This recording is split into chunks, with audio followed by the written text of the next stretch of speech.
If you see a girl who can come in the gym and work hard and maybe she doesn't make the perfect pass, maybe she doesn't make the perfect set, or maybe she hits a ball as hard as she can and it goes outside the court. If she can get back to the next play and I don't see it here and she gets back to the next one, that's huge. Welcome to the Panther Pause, where we go behind the scenes and talk about what really matters. I'm Ebony Moore, founder of Panther Volleyball Training. Today, we're talking with Coach Ashley Gaines about what coaches actually look for during volleyball tryouts and how players can put themselves in the best position to stand out. We're breaking down the skill, effort, and leadership traits that can make all the difference. If you're preparing for tryouts, this episode is for you. Okay, so we'll just do like a little brief intro so everyone knows who you are, your involvement in the community. Go for it. Yeah, so I'm Ashley Gaines. I'm head. I actually coach JV and varsity here at Harnett Central at the high school. I teach math at the high school. I've been here. This is year number 7 for me, so I'm coming up on year 8. I started fresh out of college with my mom as an assistant at Triton, and she has a powerhouse of a program that she built over there. So it's kind of just what I wanted to do, what I grew up seeing. I love the game of volleyball. I have found a home here in this community and at this school and have really felt like I've built something pretty special here. So excited to see what the future holds. All right, we're just going to go ahead and get to it, and we're going to talk about the basic things that people are expecting or the things that they need to perform well at during tryouts, what a coach is looking at, and basically the different lens that a coach has versus what a parent might be looking at during tryouts or prepping their child for tryouts. So let's just kind of start with when you are putting tryouts together. What are the basics that you're looking for at your JV and varsity level? So I think that's two different questions. For the JV level, really looking to see, do you understand the basics of every skill that we have? Because you got to build into your varsity program, and that's kind of how I like to feed my JV program and how I like to build it up. Can we all pass the ball? Can we at least all use our hands to some extent? Praise the Lord, the double has gone away, so you don't really get so much unless you're doing it over the net. But as a setter, I don't like that rule's gone away. But that's another day kind of topic. Can we serve? If you can't serve, that's really hard to put you in the game. And then how aggressive are you going to be at the net? I tell my girls throughout summer workouts and tryouts, if you can't pass, you just can't play. That's the basis of everything that you do in volleyball is being able to pass. So if you can serve, that's great. If you have a killer serve, great. But what happens when that team can get the ball back over the net? If you can't pass the ball back to somebody, we're going to be in some trouble. And then next thing I look for is, are you aggressive? Are you going to go after every single ball? Are you going to pursue? Are you going to have good ball control when you do it? Or are you just going to kind of throw arms out everywhere and just pray the ball goes somewhere where you want it to? And then obviously at the varsity level, you're kind of looking at the gap. What girl can make a perfect pass off of every ball? What girl can make a perfect set? What girl can put away every single ball? What girl is dangerous at the net? Who's the go-to people? So those girls kind of set apart themselves and they are kind of your varsity levels, the one who have more fine-tuned skills and just better ball control and can kind of keep a volley going. In JV, you see a lot of pass set hit. If you make a decent hit, most of the time it's not going to come back over the net. So kind of building that up to where you can have more intense volleys across the net from team to team. So I think it's not necessarily, oh, she's got a killer serve, so she has to be on the team. Like, no, like, can she do all the skills? She's gotta be better than just a server. So looking to see how, I guess, versatile they are in their skills. And just I'm really big on ball control because if you have good ball control, you can outlast a lot of teams who are gonna make more mistakes than you. So those are some of the top things that I look for. Okay. And just beyond repetitions, what are some ways that some kids can ensure that they have those tactile skills down at least enough to make a high school team? I think a lot of it is repetition, like doing it on your own, but maybe not just doing it like against the wall or to yourself, but finding somebody that you can play with. Like, hey, let's go and get a net and do it across the net. Let's pass it, hit to ourselves, and can we do this together? A lot of kids you see are playing travel ball that you can play year round and you're gaining knowledge of the game. You're learning different things from different coaches. You're exposed to a lot different types of play than you are maybe at your middle school level. I think we see here a lot of times the middle school is just kind of all on the same level and maybe you have one that stands out. So I think getting involved in a rec league, just in a travel ball team, finding some way that you can do more than just, like you said, self repetitions, like where can I go and play 6 on 6? Where can I go play 3 on 3? Volleyball is so much more than just pass, set, hit. It's very strategic. So if you can play grass, if you can play sand, like those are so big. You see so many big colleges, like they now have beach leagues that their indoor players are playing because it makes them so much better for indoor. So if you can find ways to go to a sand court and play, go to play in the grass, get 12 friends together and go play 6 on 6. Any way that you're seeing the volleyball more than just giving yourself a perfect toss to make a perfect pass to make the perfect set. Putting those real kind of game-like experiences together helps you tremendously. Since we've already moved past just basic skill, what I find is what makes a really good player is their emotional readiness. Mhm. What is it that you see in tryouts or just in a player, an athlete in general, that makes your coach brain say, "Oh, this kid is ready." The passes might not be perfect, but your coach brain is like, I see something in that one." So, what are some of the signs or some of the small things that students might be showing you that alerts you that they have some emotional readiness? One is that they don't get frustrated with themselves. If you see a girl who can come in the gym and work hard and maybe she doesn't make the perfect pass, maybe she doesn't make the perfect set, or maybe she hits a ball as hard as she can and it goes outside the court. If she can get back to the next play and I don't see it here and she gets back to the next one, that's huge. And I think that's across middle school, high school on up. If you see somebody who can just flip the switch and say, I know I can do this, let me get the next ball. That's really big because girls have big emotions and I'm okay with that. I'm okay with you having big emotions, but don't forget we have a next play. Like that one thing doesn't cost us the game. So if I can see a girl who can go and just reset her mind real quick and, oh, I didn't make a great pass. Well, let me get this one and help my team out better. A girl who's just going to be tough. Um, so if I ask her to make a correction, is she going to look at me like I'm crazy or is she going to be like, okay, like, let me see if I can try it this way?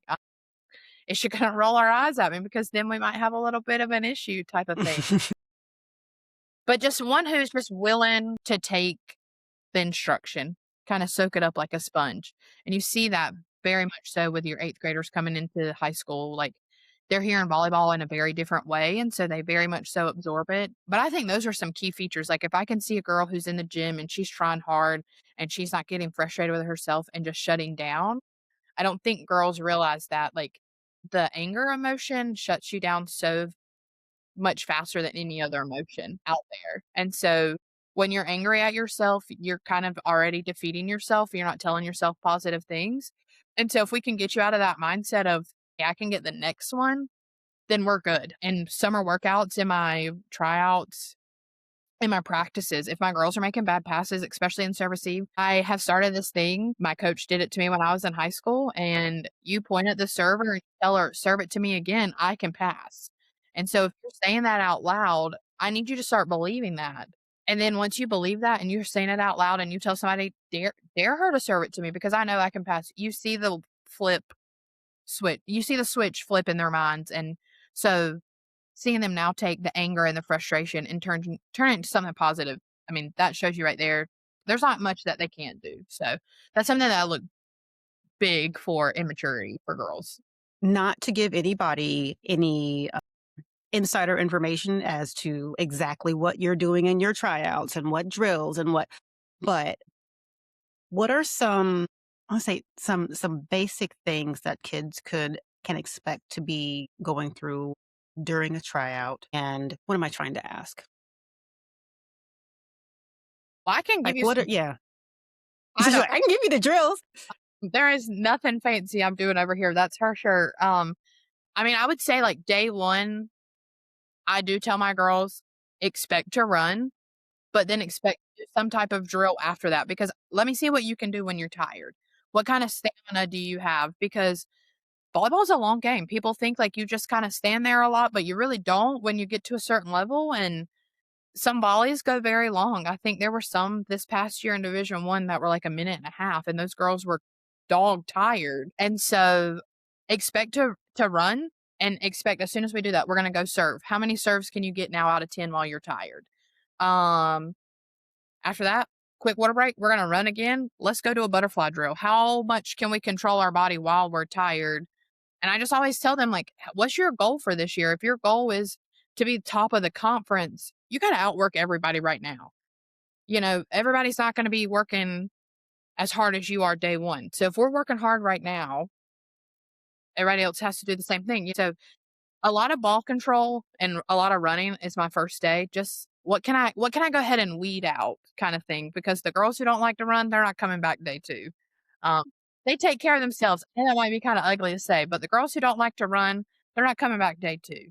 Um, Day 2, that's when I start putting some things together. Like I've seen you for most of the summer, or you've told me this is a position you like. Let's see what this looks like mixing up some people, some 6-on-6, maybe putting a whole freshman group out there with a whole senior group. Let's see how hard are you freshmen gonna fight? And then seniors, what are you gonna do kind of thing? And then just start mixing them up from there. And then day 3 is kind of where I have my great divide. Like, let me throw out some options for some 6-on-6 and who's going to be those varsity girls, who's going to be those JV girls. But I mean, expect a lot of drills, expect some game like situations. At least for me as a coach, I need to see how you're going to react. Are you going to, if I put the pressure on you in tryouts and ask you to do XYZ, are you going to be able to handle that? Because I think that says a lot about you as far as what you're going to be doing later on in the season. That makes absolute sense. I took notes. I hate running. I try to be nice until I can't anymore. And I'm like, you know what? You're not listening. Suicides. Let's go. I tried. I Yeah. tried, y'all. And Now you got to run. when I get in season, I don't do as much running, and my girls would beg to differ on that. But a lot of my drills incorporate exercise into them. So Mhm. while we're doing something, like if you miss a serve, you got burpees or push ups to do. If you miss a bad pass, whatever the case may be, we try to incorporate that so we're not spending so much time just running and we can really get to the game part of it. But all summer, we're building up our stamina and tryouts. Like, I got to see how hard you're willing to work because what if this is what practices look like, kind of thing.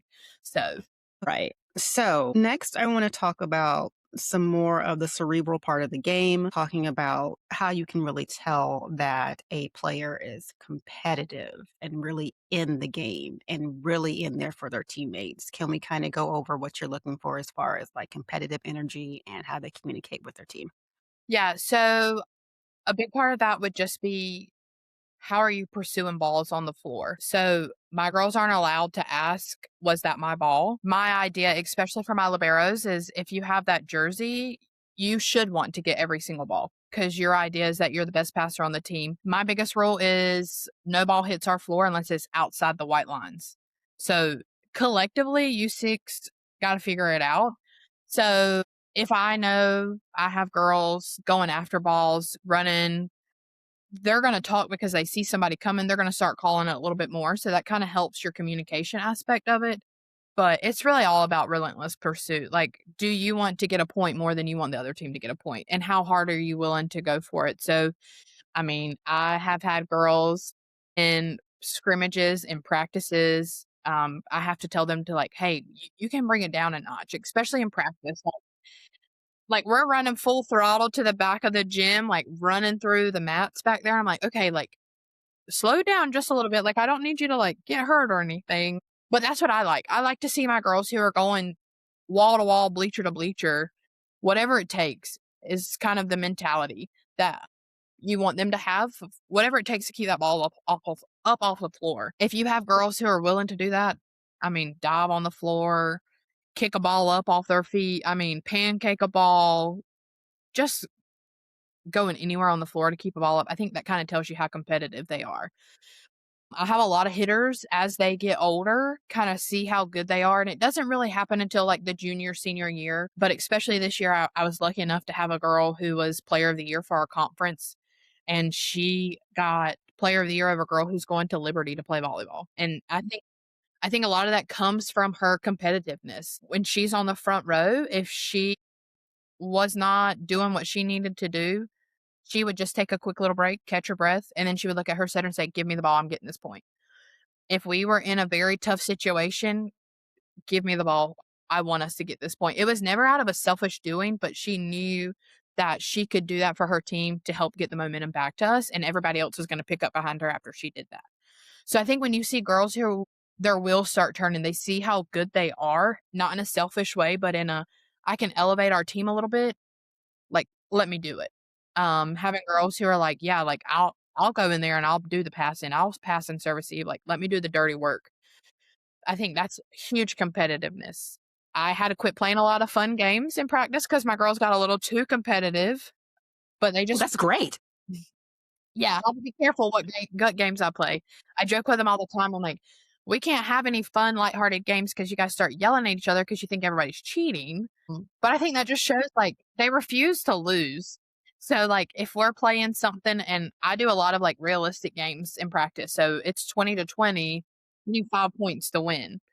And so just kinda challenging them with different things. So I'm like, "If you get a side out on the first ball, there you go, 2 points." I was like, "Defense, if they get a point on you guys out of serve receive, you lose a point." So it kinda makes them have to work really hard and push tough, but they refuse to lose. If one team loses, they're like, we're playing that again, best 2 out of 3 kinda thing." I'm like, "We have other things in practice we have to get through." But Nope, don't care. We're doing this yeah, again. they're like, "We play 3 out of 5 for school, like, we'll be good, like, 2 out of 3, let's go," kinda thing. So, they don't like to be the loser, so the other team always picks on them when you lose, so they're like, "Haha, we beat you," kinda thing. So I think that shows a lot of competitiveness. When you're able to play real situation games and the girls are going as hard as they can at each other. And so I always push that in the gym of, if you're my best player and you're not working hard, how do you expect our worst player to get any better? And so I've seen over the past few years our girls just taking ownership of that. Of, if I'm the best player, if I'm the best passer, the best setter, the best hitter, if I'm the best, I have to work just as hard so the next person gets better with me. And so they really have owned in on that. And it's something that is across the board at the varsity and at the JV level. They all want somebody to hit it harder to them, somebody to set them a little bit better and, have a bigger block in front of them. So I think that's really big of how you can tell if somebody's competitive. Like, are they relentless? Are they going to do whatever it takes to win? That all sounds fantastic. I can't wait till I'm there with my players. I cannot wait. I'm excited to see the high school level. They're transitioning from rec to, hey, I really love this, to, oh my God, why are you yelling at me? You're making this too hard. I don't like it anymore. You're hurting my feelings. Like we're in that area with the middle schoolers, and like this is starting to get serious. But I cannot wait to sit there and watch like serious, serious high school where hopefully they gel very well. They understand that they're a team. With getting back to, is there anything that you see in tryouts where you're just like, this one will gel very well with with who I've already got kind of tucked away for. I need a new setter. Oh, she looks like she would really gel. Is there anything that kids do that stands out like that in tryouts that just makes you make a mental note? I know this is going to sound weird because we always talk about, like, the competitive ones are the leaders on your team and leaders should be outspoken. But I will say it for my setter who's going into her senior year this year. She should have been on varsity from the jump. I moved her after 4 or 5 games on JV. I needed her on varsity, but she is as quiet as a mouse, but she gels with everybody. And it's just her presence that she has on the court. So I think one is the presence that they bring to the court. If they're on the court and they're calm, everybody goes to that. If you're a calm person, whether you're a passer, a setter, or a hitter, if you're calm and you don't get too excited when you do something really bad, if you stay calm and collected, you're going to gel with people because they can feel good to that. They can go to that and say, "Okay, like, she's not on pins and needles, we don't have to be on pins and needles." And I think you can see it with their skill. You can have somebody who is an outstanding hitter and they can hit 1 of 10 balls in bounds. They're not gonna mesh well with anybody else because they're gonna be upset that they're not getting every set. But when you're getting set 10 times, you're only putting 1 ball away, like, "Why would I keep setting you?" kinda thing. So I think a lot of it has to just do with their personality. A lot of my girls is how competitive they are. If you're competitive, you're gonna gel well with my older girls because they are cutthroat.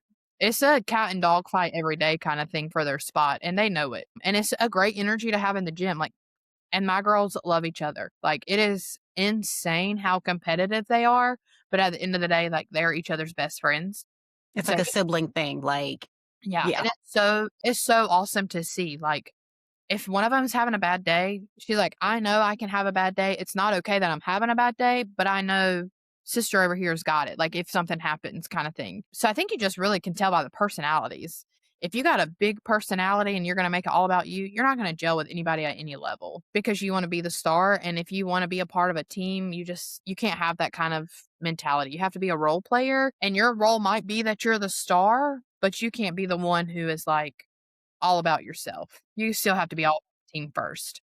And so when you see somebody who's willing to put the team first before themselves, I think that just kind of shows through the personality and the way that they play. That would be my biggest thing. Like just their personality and how they carry themselves on the court is one of the biggest ways that you can see. I mean, that flows, like, directly into, my next little area here. It's just like the small indicators that you'll still see at a tryout is not necessarily the player that is first to get in line for a drill. Like, or maybe it's the player that decided they wanted to take another player on that might not have been their best friend, but hey, they're talking to them on the sideline. It's okay. Like, what kind of things do you see from maybe those new kids that give you an indicator that they are 100% team players? I will say a lot of my girls come into my program very intimidated and scared. I think they come from a world that's so different than what high school is. The plays faster, the hits are harder kind of thing. And a lot of these girls that are on the varsity team who are juniors and seniors, they're playing club year round. Mhm. They're a little bit different than the middle schoolers. So they come in very intimidated and you can see it from the summer until tryouts. They slowly become a little more excited when they get a kill. They slowly cheer a little bit louder. They want to be partnered with the older girls because they want to get better. They see how good they are and they're like, let me partner with her because she's the best player on their varsity team. I want to be with her because I want to be like that someday. So I think you see over time, the more they all are with each other, like you were saying, I mean, just they become more confident in themselves. And you see, like we talked about earlier, their reaction is a lot different as far as, okay, I didn't make a good pass. Let me make this next one a good pass. You see that happening a lot more because they're with girls who are going to them. The older girls are like, hey, you got it. Like, you're good. Like, next ball, we're good kind of thing.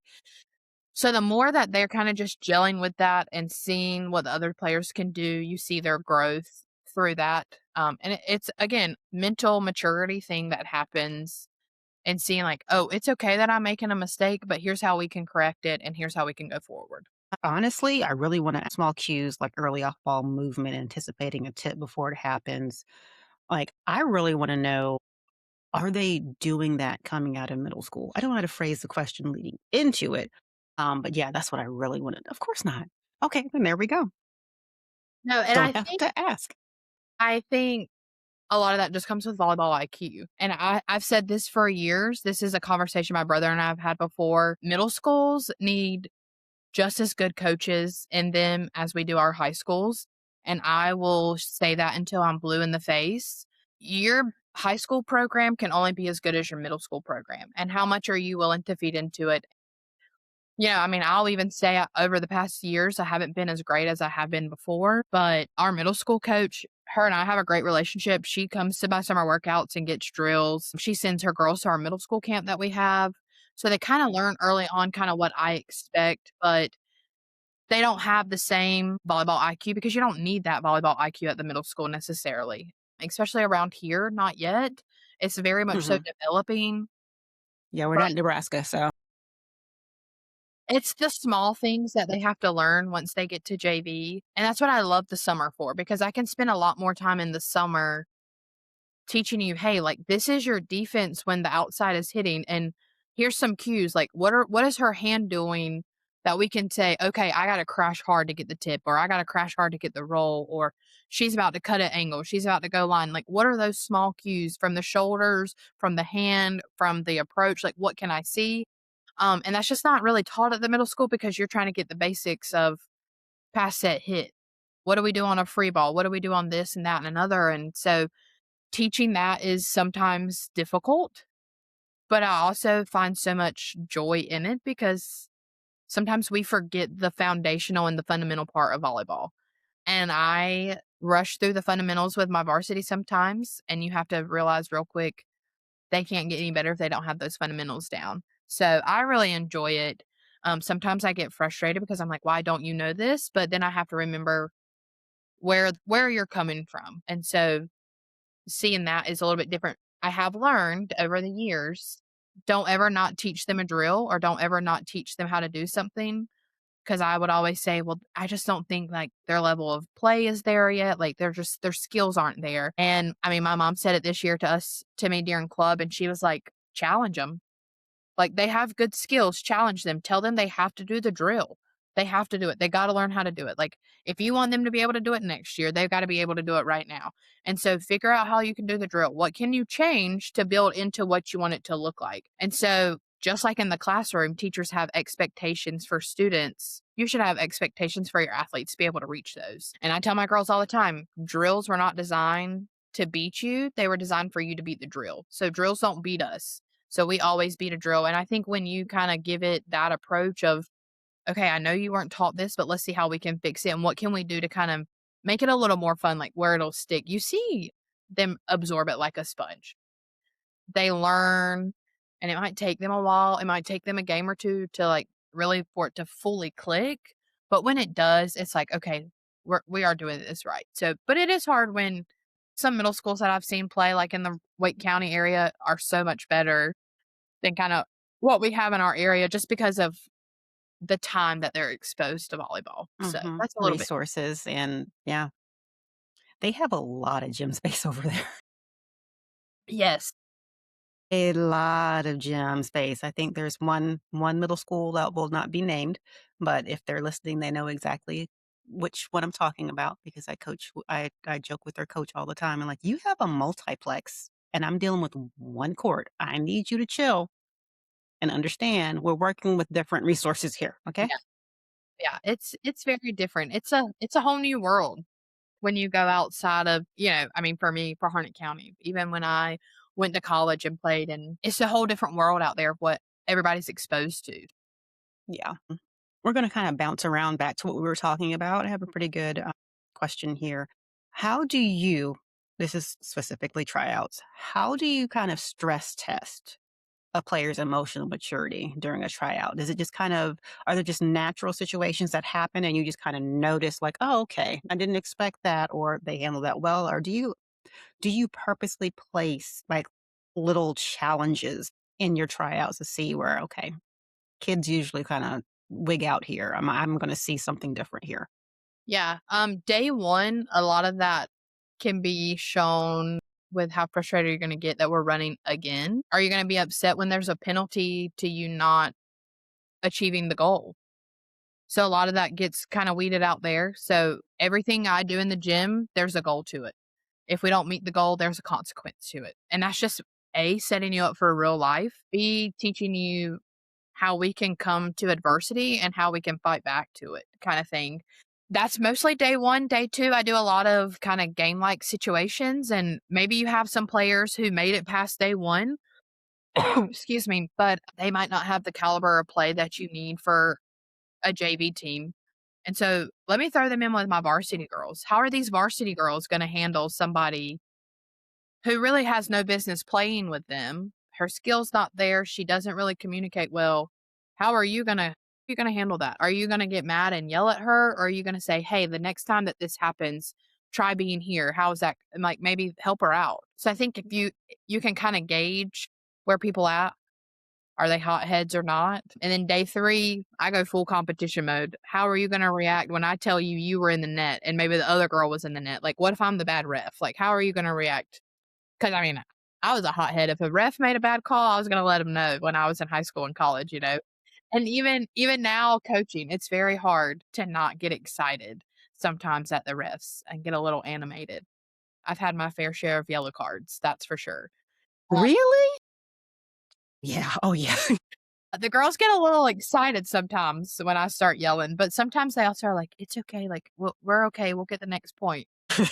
It's not okay. He's gotta make the right call kinda thing, but a lot of that can just be shown in how you play. If your team's losing, I've had to stop drills before in season, in practice, and be like, that's not how we're talking to our teammates. There's a way to say something and be excited, but how you say it is different than what you say a lot of times. And so girls sometimes don't know the difference in being competitive and being mean. And so you kind of have to teach them that. Um, and you can catch it early on.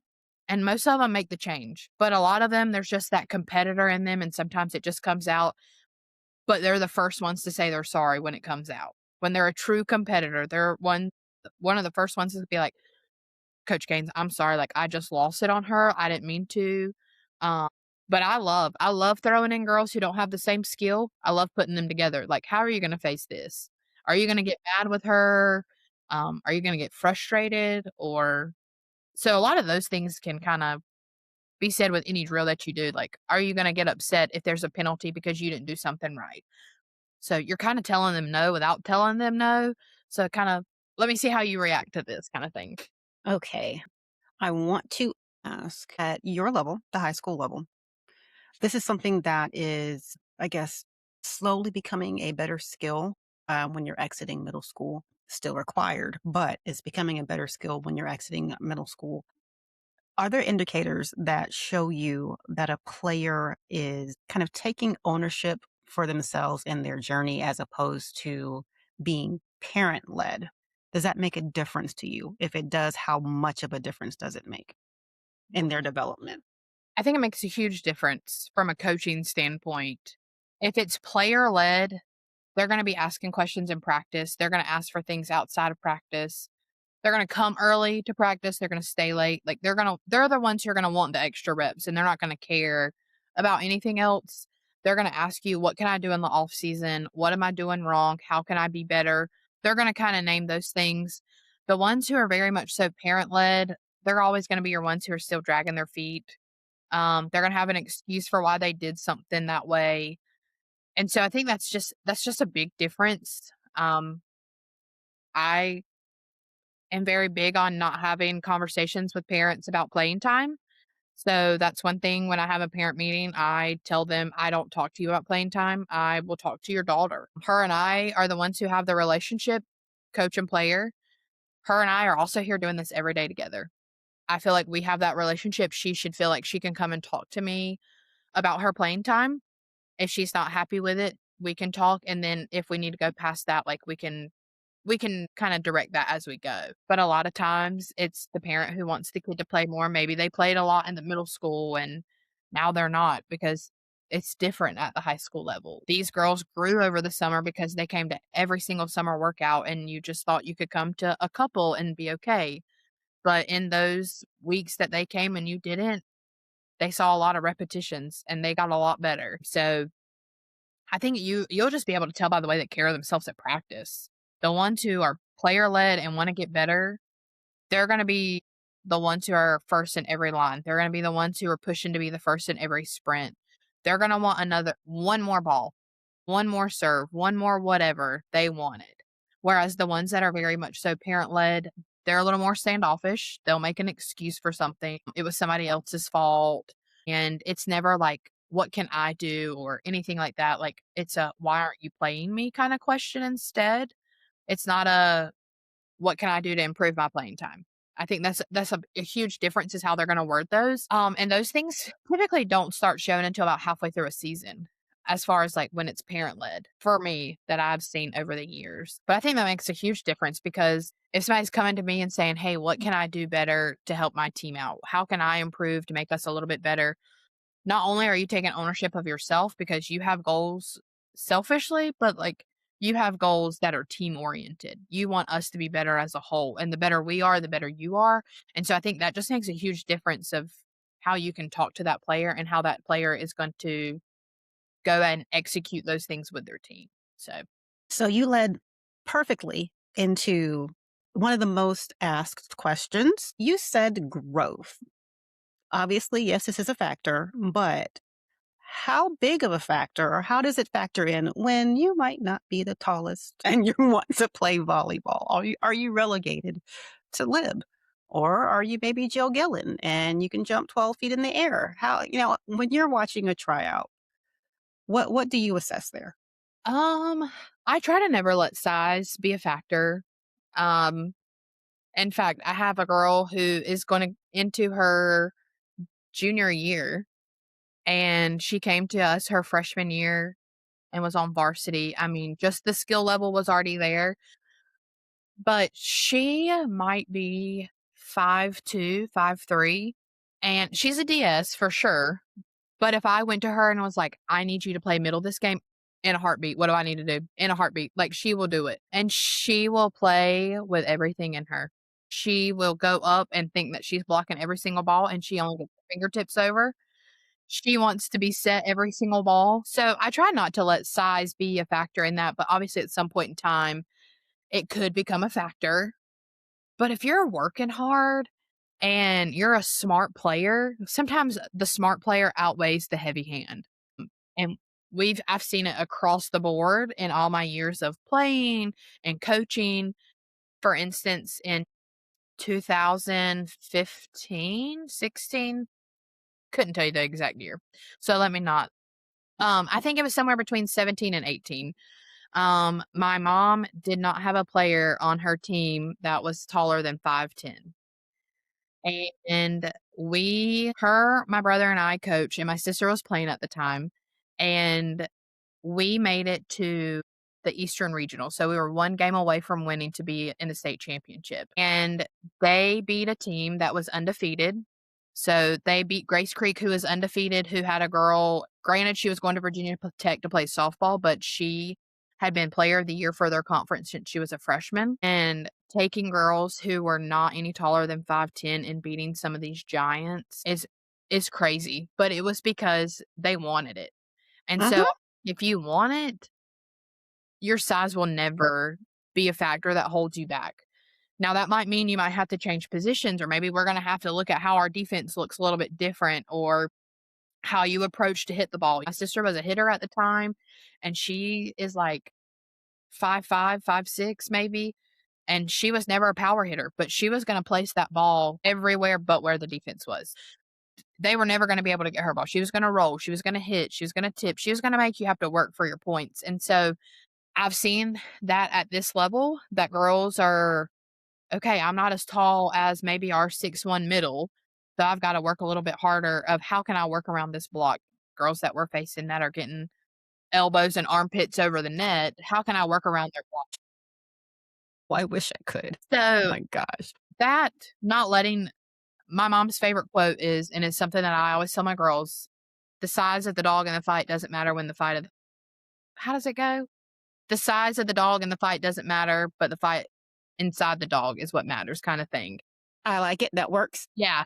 I'll have to find the exact quote, probably messed it up. She's gonna be so mad if she watches this. "Whoops, sorry, mom." But that's what I mean, that was her saying that year. She's like, "It's not about the size of the fight in the dog, but the size of the fight in the dog." So, if you're willing to fight, you're gonna come out. And so, that's one big thing, but I also push vertical jumping all summer long. So, my girls do some type of jump training 3 days out of the week, while we're in summer workouts. And so, I have a middle now who's going into her senior year. She already had a really good vertical, but she will stand up. She's about, sorry, our lights just went out from the timer. I have a middle. She's about 6 foot. She's going into her senior year, already had a really good vertical, but now she will take a jump rope. They have to jump over a rope with weights until they like do their approach, and then they do their approach. So it's all about repetition and stuff like that. But she will now take a jump rope and stand up and place it at her chest and challenge herself to jump over it. And Nice. yeah, she gets over it more than she doesn't. So she has pushed herself in our jump training that we do. So that's a big one. You can see when you do it every day, you can see the difference in their jumping just a little bit. So that's one thing that I always push because I'm like, we're not 6'5", 6'4", like some of these other teams that have girls that they just pick up and they're 6 foot tall. So you got to find other ways around that. So knowing how much you can fight for something, that's gonna take you further than a lot of height will, so So again, perfect segue. I wrote down a little note here. So I find that at the middle school level, this is like the pre-adolescent and everyone's kind of getting used to their bodies, but I am realizing that when I'm coming across some really tall kids, they tend to play the smallest. Like they just kind of want to shrink. I would have killed. Like I'm like, be 6'7". I don't care. Like like, be big, be proud of it, slam the ball on that on top of that girl's head, like, "Can you please?" And they're just so gentle. Like, how do you find that that's still happening at the JV level? And, like, is that just something that they grow out of? Is there's some kind of button that you can find, like, in the back? Is there a reset button back there? You can just be like, "Nope, reboot, control alt delete, fix it." How do you get them over that? One, I think it is just a puberty thing, but not a puberty thing because some of them have hit puberty in middle school, but it's just growing into their body. Like, if you watch some of those tall girls that are that tall in middle school, they can't run in a straight line, and that's just a fact. And so they're just awkward and uncoordinated, and I think once they get to high school, you can kind of fix some of those things. I tell my middles all the time, I'm like, "You're the biggest girl out here. You got a big job to do. You gotta touch every ball that comes across that court." And so sometimes that helps in the mentality, but I see it from sophomore to junior year mostly. And that has really been what my middle this year has been her shift from last year when she was a sophomore to this year entering her junior season. She pushed herself on a club team, played with a competitive team, and then she just worked like a dog in summer workouts. She refused to not touch every ball that she could. She plays so much bigger than what I would have ever thought she was when she came in her freshman year. Because this is how she used to block at the net. No. Yeah, so it was a lot of conversation of, "Hey, we gotta have big hands. That ball is not stopping just on this big hands." So starting there and letting them be okay with being big, like, I want you to be big. Like, use it to your ability. So what John Doe down the hallway does not like that you're 6 foot. I love it. Your team loves that you're 6 foot. Like, and so when they start buying into that of like, I can be big and make an impact on this team, they're okay with it. But I think it's that sophomore to junior year when they realize like, okay, like I know my body now. I know how big I can be. So it still takes a while. Like I take a lot of my freshman and sophomore middles and I just shake them because I'm like, you can do this. But a lot of it, I think, is just you're just awkward with your body. You gotta grow into all of your limbs. They're longer than what you're used to. So growing into those, being coordinated enough to do everything. So I wish there was a reset button that I could press and be like, be big, be great kind of thing, but it doesn't. Goodness, it's all the mindset shift and all the Mhm. stuff that they work on. So now's the time that we talk about the part of tryouts that no one really wants to talk about. Just the general weeding out process, because everyone is not going to make it. I know that for me, again, not the same skill level that we're looking at, but for me, it is not necessarily 100% what they can't do, but a lot of it is what they won't do, which is the attitude and the coachability and the things that we've talked about already. I want to ask you about some of those and how you make those decisions. Yeah.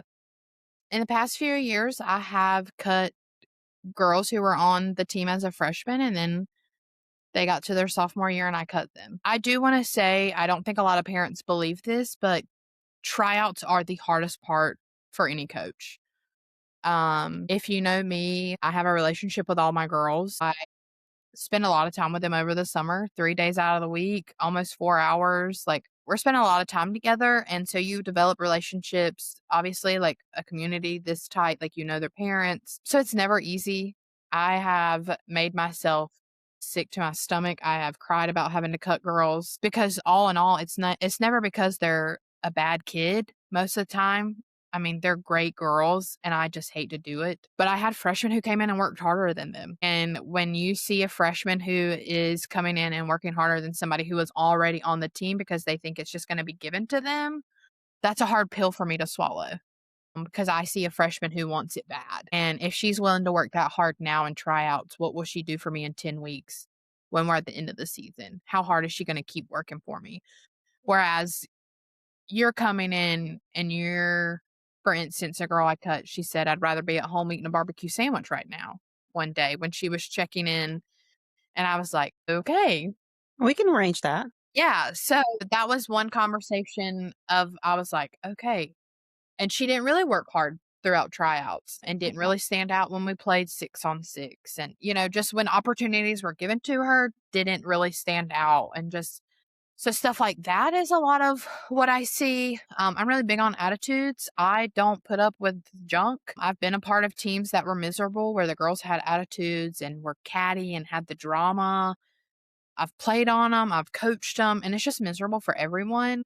So I tell my girls, like, "You might not like each other, but you're gonna love each other when we're inside this court. Like, you're sisters and you're a family, and families go to war for each other." So that's kinda how we're treating this. And so my girls very much so know that and kind of own in on that.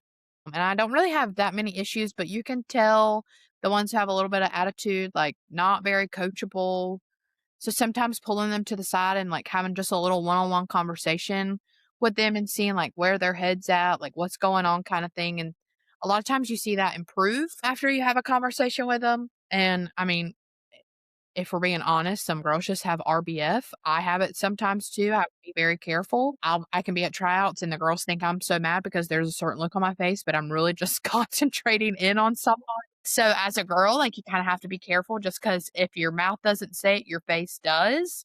And so I think that's where a lot of just one-on-one conversations happen throughout tryouts of like, hey, like, I'm seeing this, like, can you fix it for me? Like, is there anything we can do? Those are really the only ones I weed out. I've had some girls that just didn't have the skill, like they couldn't pass a free ball, they couldn't get an overhead serve over. But again, those are the ones that pretty much weed themselves out on day one. And they know it most of the time, not always. I've had some that come all summer long and still just cannot get an overhead serve over. They can't pass. They still don't know how to run the drills that we did.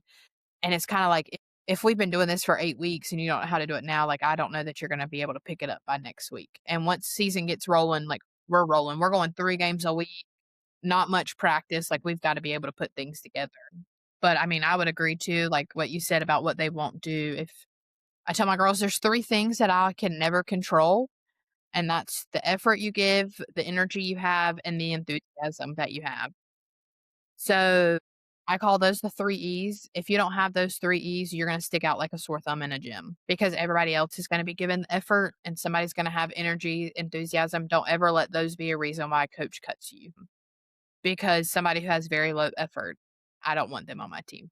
Because volleyball is not an easy sport. Volleyball is not a low effort sport. You gotta show up every day and you gotta work your hardest, and so if you don't have those things, it's really hard to do anything. So those are a lot of things that I can see pretty quickly, even in the summertime, but you can't tell somebody like, "Hey, don't come to my workouts anymore," even though they're optional. That's very Yeah, I understand.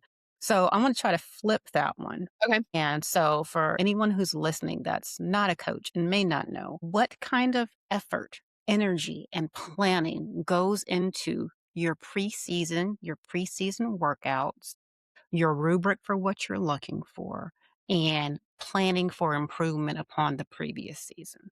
Because I don't think anyone who's not a coach would even think about what's going on behind the scenes. They might have something to say about the fact that they don't like what's happening, but they may not know what went into creating that environment. Yeah. I tell my girls this all the time. I'm still a learner of the game, so I don't think you're ever too old to stop learning about anything. So I still learn the game. I go to clinics and learn from other coaches what they're doing in their gym at the college level, like what's working. I talk to other local coaches like, "Hey, how are you seeing serve receive different? Because this drill, I hate it. We're not doing anything with it. Like, how can I do something different?" Spending a lot of time just watching videos. How can I change a drill? How can I make it for us? There's a lot more that goes into it than I think people ever realize. I never realized that until I became a coach. I sat down one day and I was like making out a practice plan and like only got through half of my practice plan at practice because it was just you didn't meet the goal. So when you don't meet the goal, you gotta do the consequence. And so I was like, "Okay, like, I gotta look at this a little bit different." And so Mhm. break your times and Now it's how can I break down the times and focus on this group and give everybody all the amount of reps. And so I don't know. There's a lot of times I don't really sleep a lot. I'm not a good loser. So after we lose a game, I don't sleep. I've told my girls before I have stayed up and rearranged my bedroom furniture just because the mind is going. You think about pieces that you could have done better, like, I, like, am just moving my bedroom furniture sometimes. Yeah, there's I tell my girls I'm willing to give 100% effort, so I want you to as well. I don't want you to ever see me slacking. I don't wanna ever come to a practice and not have a game plan for something. And so, when you as a coach are putting in that effort and that amount of energy, your players do it with you. They reciprocate it back. And that makes it so much easier than what you think. This year will be a little bit different. I had 13 girls on my varsity team. Out of those 13, 10 of them were seniors. No, Yeah, so I'm losing quite a bit, but I I'm have short. I can come play. I'm short. come on. So I have some really great girls coming in, and they already kind of have the mindset of, oh my gosh, we're not of their caliber of play. And so I've already tried to tell them we're not them. We're us. Like we're a different team now, kind of thing. And that mindset is going to have to change. And your goals don't have to change, but how we get there might look a little bit different. Like we can still be a top contender in our conference. We can still go to the state playoffs. We can still make these runs that we've been doing, but how we get there just might look a lot different now. So that is just a different mindset that you have to accept as a coach, as a player, and everything else. So that goes a little bit different. Like I'm going to have to look at skills a lot differently than I did this past year. Not having as many people in every position that I did looks a little bit different. So now summer workouts look a little bit different because we need to work on some different things to build us into our preseason to get us ready for what season's going to look like losing 10 seniors. So adjusting everything every year is different. Every year is Ouch. different, but it's kind of fun. Again, I'm a math teacher, so I'm a nerd, so, like, finding the missing pieces are always fun to me, like a puzzle. So, the girls also have fun when you, like, do different things with them and you put them in different positions, and they're like, "Am I gonna be playing here?" And I'm like, "I don't know, like, I'm just seeing how this works." In my head, it looked like it was gonna be great, so let's see how it plays out in real life. Um, so just trying different drills, trying different things. The biggest thing that I've learned over and I have not been doing it that long, but probably over the past 10 years since being an assistant and being a head coach at high levels of high school is just not doing the same thing over again. So I might have the same 3 or 4 drills for certain things, but doing the same drill every single day kills the gym because Yeah, it's boring. yeah. And so that's one thing that I've really noticed of we can do serve receive, but I can have 3 different drills and we can do one every other day. I don't have to do the same one every single day, and we're still getting that repetition, but it looks different. Like maybe we'll do it with just our defense.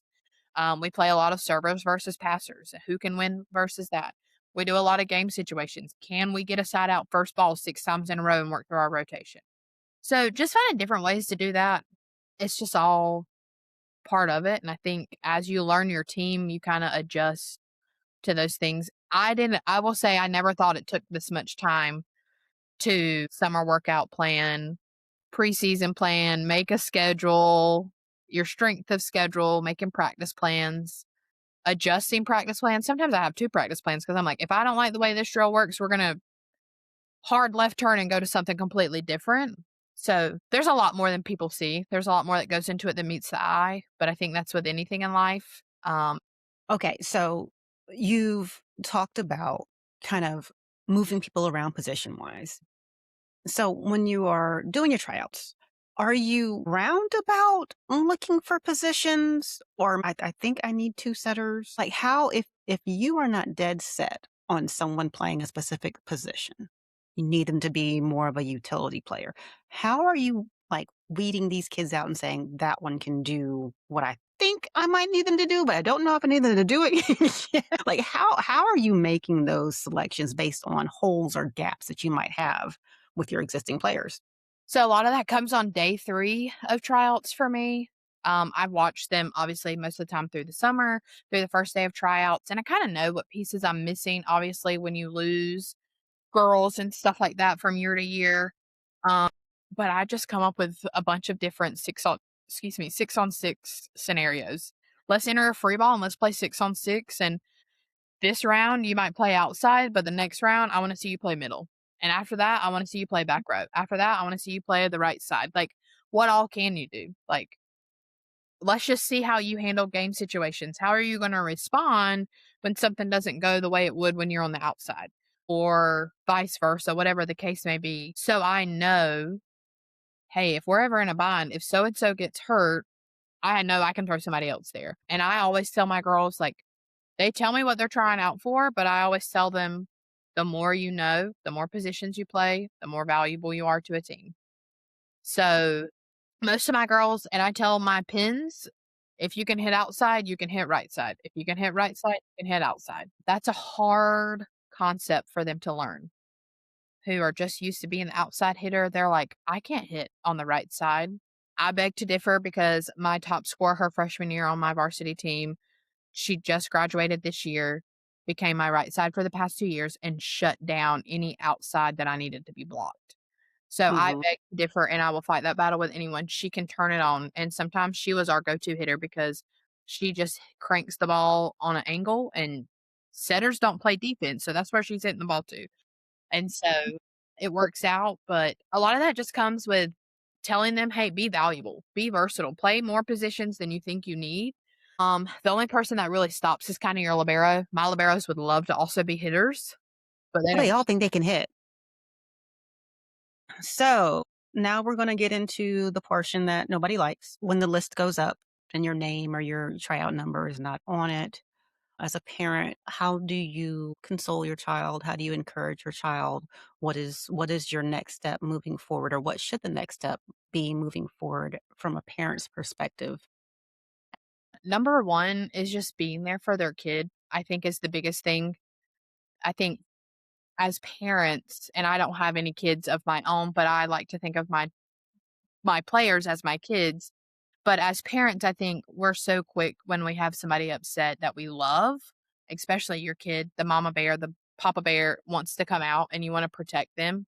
I totally get that. But them seeing you react angry only makes them more frustrated or flustered or upset. Meeting your kid where they are, letting them have their upset time, like letting them cry. It's okay to feel emotions, and I think we forget that as a society in whole. It's okay to be angry about things. It's okay to be sad about things. It's okay to cry about it. Like, you worked really hard and you wanted to make this team and you didn't. So now what's our next step going forward? As a parent, I would love to see parents respond to, I'm proud of you for putting yourself out there to try out for something like this.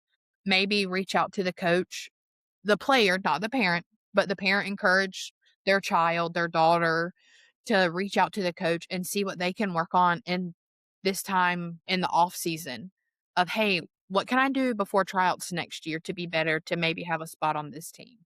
Or was there somewhere that had an area of concern in my tryouts that I can work on?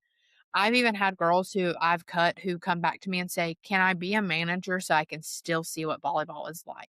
So I can still learn, so I can still get better?" Um, and a lot of that comes from the parents pushing them to continue to go outside of their comfort zone. It's really hard when you're a freshman or even a sophomore or junior or whatever age you're trying out. It's really hard in high school to go outside your comfort zone and do something like that. And so not having parents bash the coach, not having parents bash the program. I think what a lot of parents don't understand is how tough a lot of coaches take tryout cuts. It's not an easy decision. It never has been. Nobody wants to pick the best of the best. I don't do it lightly. I don't know of any coach that does it lighthearted. I have a lot of help in my tryouts. I have people who obviously I have my assistant coaches here. I've had other people from other programs come and help me and just kind of evaluate. Um, you have to a- you have to ask yourself as a coach a lot of hard questions of, what is this girl's role going to be on this team? Is she just going to sit there and not really play in a game, but she's going to be a practice player? And is that girl going to be okay just being a practice player, never seeing the floor? So there's a lot of things from that, and just thinking forward of how are they going to impact our team in the years to come? If I keep her this year, what good is she going to be her junior or senior year? Is she going to get better to make any kind of impact? So it's not ever a thing of, oh, I don't like her. Oh, she did this. it's never like that, and I think a lot of parents think it is. It's never really black and white. There's a lot of gray in there that is tough for coaches to make those decisions. And so I think as a parent, being able to support your kid in that way and say, hey, reach out to the coach and see what could you have done better? What could you do to get better for next year if trying out next year is still an option? Ask her what are some places, a rec league, a travel ball league, where can you get better in the off season from now in June or July, August when we start to the end of the season or back until the summer until you start again. Like where can we go and get better kind of thing? Or even just encourage your kid. Maybe volleyball is not your sport. Maybe we need to go try and run cross country, play tennis, just Here play you go golf. with running again. I'm just thinking about sports that are available in the fall when we have tryouts, and some of them find their niche playing those sports, playing something else, and I have girls who used to play volleyball for me that play golf, that play tennis now, or that even run cross country, and we have a great relationship. Like, I love them, they see me in the hall, we talk, we hug, like, there's never any hard feelings there.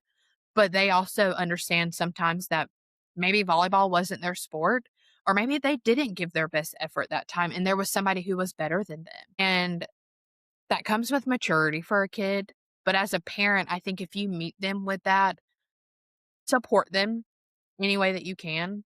But don't lash out and don't say, "This coach is making a mistake," because that just upsets them even more. You're you're also making them feel like they weren't good enough to make a team when you say things like that. So just saying, "Hey, better luck next time. What can we do from here? How should we talk to the coach or email them, go see them at school the next day," however else you can respond to that. But sometimes I think parents being angry and upset too just kind of makes it worse for the kid and they lose complete interest or love for anything. That was a beautiful way to state that. If you have one, this is where I'm like, what's your final word? What's your final message to either parents or a player? Actually, parents, you've had enough. What is your a message to a player that's looking for this information? They're about to head into their tryouts. What's a final word of advice or something that's pretty simple, but they may not have thought of that would help them along their way when they walk into that gym for the first time? I would say probably two things. Number one, be you. Don't try to be somebody else in the gym. As a freshman, it's going to be really hard for you to be that girl who's a senior who is looking and talking to college coaches going to play at college. That's really hard. Be you and own who you are. And number two would just be don't settle. Don't settle for just doing the bare minimum. Don't settle for anything. Don't settle for being the lowest in effort or the lowest in energy. Like, be everything that you can be in those 2 hours or however long your tryouts are. So don't ever settle for what you're giving. Always try and give a little bit more. If I'm not making a perfect pass, well, tomorrow I'm gonna do better, kind of thing. So don't ever settle for where you're at that day. Always push to go a little bit harder the next day. I mean, that makes absolute sense. It seems easy enough. At Yeah. the end of the day, it sounds like just be confident in your ability. I think that's what translates to volleyball or any sport as a whole. It's a game of errors. Tryouts are about errors and how you bounce back from them. So all that translates directly into what you'll be doing on the court when you make your team and you're interacting with your teammates and you're learning how to gel and overcome things. So I mean, that sounds like the most simple and the most universal thing to bring into your tryouts is to always, always give it your all. I believe that we have had a fantastic discussion today. Thank you so much, Ashley, for your time and really breaking things down for any players, parents, or other coaches, or anyone who's curious as to what happens with the tryout process, what coaches are really looking for. I really hope that this helps whoever's listening. And I really appreciate your time and your insight. Absolutely. Thank you for having me. It has been my absolute pleasure, and we hope to have you back again. So, everyone listening, this is Coach Ashley Gaines. And we will catch you guys next time. Sounds good. Thank you again. Thanks for listening to the Panther Pause. If you enjoyed this conversation, make sure you subscribe on Spotify, YouTube, and Apple Podcasts.